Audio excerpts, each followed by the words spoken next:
On this episode of OC Unsolved, we discover a mystery of a plane that taxied and took off without permission and simply disappeared. This may be even more mysterious than what we covered last time. However, there's a bit more to the story than you'd think. So, let's get into it. In 2002, a plane was sold to Aerospace Sales and Leasing, based in Florida.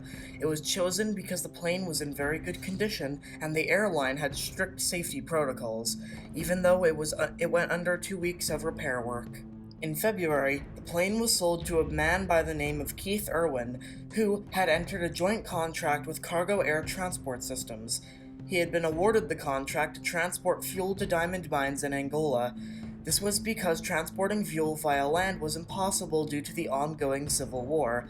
It was dangerous, but it was worth the risk and earned a lot of money. Originally, Keith was going to lease a different aircraft, but the original deal fell through, and he still had the 6 flight personnel needed for the job. Then, he met the owner of Aerospace Sales and Leasing, who liked the idea and sold him the plane. It was sold for exactly $1 million, including the price to get seats removed and replaced with tanks. The plane flew to Angola with 6 crew, one of whom was there to make sure the money would be paid as well as the down payment of $100,000. Keith Irwin left Miami for Angola and arrived on March 14th. However, they had trouble paying the fees. The apartment they were in had no running water or electricity and required a heavily armed policeman to guard the entrance. Their passports were also taken by the company that owned the plane, and they had to contact the American embassy to get them back.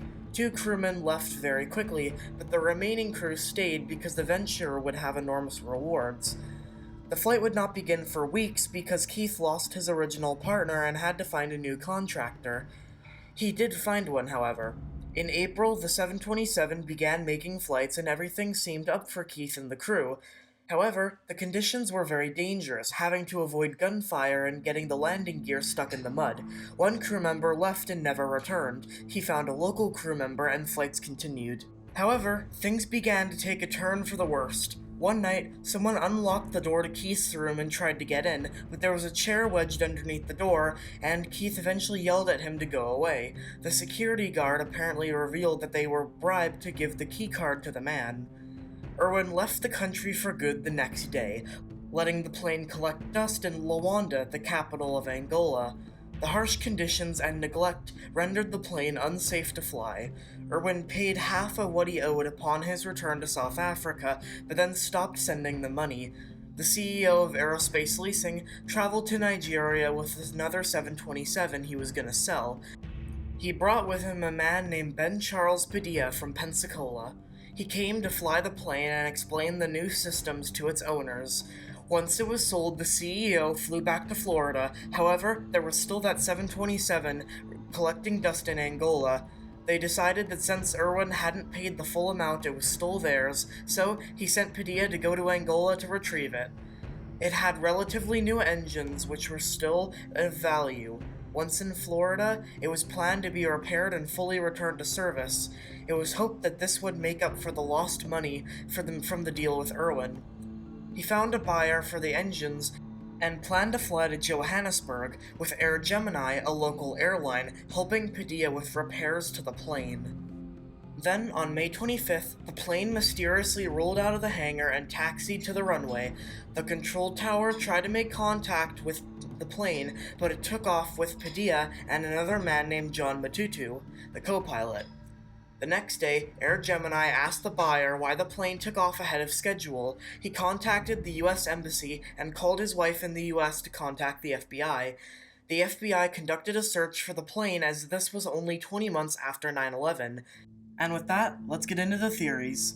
Theory 1 is that the plane crashed on its way to Johannesburg. This is unlikely because no parts were ever found. Military radar never tracked the plane, and the transponder was off, so the search area was huge. It's not likely in the water because if so, pieces of the plane would have washed up all over the Gulf of Guinea. But crashing on land is bound to be noticed by someone. But the crash site could have also been tampered with or salvaged by locals. No parts were ever found, so they're likely on the roof of someone's self-made home in Namibia or northern Botswana. However, this theory is about where the plane is and not why it's there. Theory 2 is that they were simply flying to the destination but were unaware it was the wrong date and unaware that they didn't ask for takeoff clearances. This is also unlikely because every pilot knows this is not how planes work. Theory 3 was that the crew were held at gunpoint by someone to fly and crash the plane. The owner had a history of insurance fraud, and this was taken as evidence, but they were already selling the plane, so they would have already earned money without the insurance scam. The insurance money wasn't paid, so if it was a fraud, it failed. The owner was not believed to have any part due to the shock and confusion he displayed at the news. Padilla's family also did not think he played a part, suggesting someone else was on the plane that day. This is also unlikely because every pilot knows that older planes require 3 people, and nevertheless, not 2 people that don't have a pilot's license. Theory 4 is that he was held at gunpoint by criminals to take the plane somewhere and land. Padilla's family believes that he would never have engaged in criminal activity. Either the plane landed in a remote, unregistered airfield or crashed after that. He was reportedly spotted in Conakry, Guinea, but this turned out to be a fake. They made a schedule for an engine test of the plane, so it's likely someone could have known that they were on the plane that day. However, they wouldn't really have much of a motive, considering the Angolan Civil War had already ended, and so crime rates were going down drastically. In 2004, a plane with the same livery crashed in Benin, but this ended up being UTA Flight 141.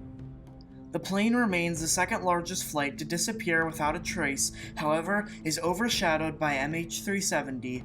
I personally think though this is a bit more mysterious, as the plane simply took off and disappeared. At least for MH370, we have a rough idea about what happened, but for this, we don't know why the plane took off, we don't know why it's there, and we also don't know where it is. With a plane having vanished into thin air, 2 people presumed dead, and one of the largest aviation mysteries ever, the mystery of the Angola 727 will remain unsolved.